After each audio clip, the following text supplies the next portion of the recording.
Vong Navarro, ipakukulong na nga ba si Denise Cornejo matapos ito mapawalang sala? Hustisya ang mananaig. Naging maganda nga ang pasok ng taon para sa television host at actor na si Vong Navarro. Ito'y matapos na ibinasura na ng 3rd Division ng Korte Suprema ang kasong acts of lasciviousness at kasong panggagahasa na kinakaharap nito na siyang isinampal laban sa kanya ng modelong si Denise Cornejo. Nagbigay ng official statement ang Korte Suprema sa detalye kung bakit napawalang sala ang kaso ni Navarro. Dahil wala silang nakitang probable cause sa pagbasura ng Department of Justice sa kasong inihain ng kampo ni Cornejo. Sa 43 pahina, granted na ang ruling ng Petition for Review on Certiorari na inihain ng kampo ni Navarro, na inilabas ng korte sa publiko nitong araw ng Lunes. Accordingly, the court dismisses the following informations against Ferdinand Vong H. Navarro for lack of probable cause.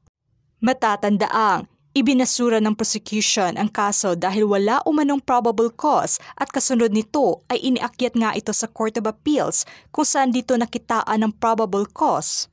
Ang mga kaso kung saan umapila pa ang kampo ni Navarro, napigilan ang mosyon ng Department of Justice na tuluyang sampahan ng nasabing mga kaso ang aktor.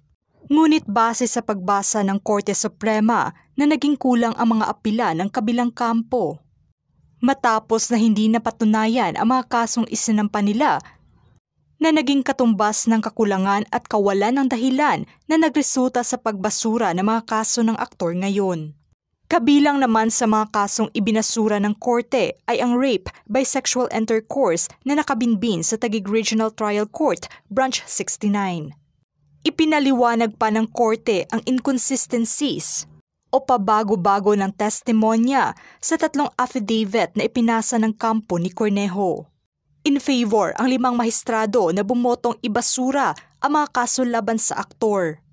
Pinangunahan ito ni Associate Justice Henry Jean Paul Inting na sinang-ayunan ni na Justices Alfredo Benjamin Caguiwa, Samuel Gerlan, Japardi Maampaw at Maria Filomena Singh sa pagbigay ng not guilty na hatol sa aktor.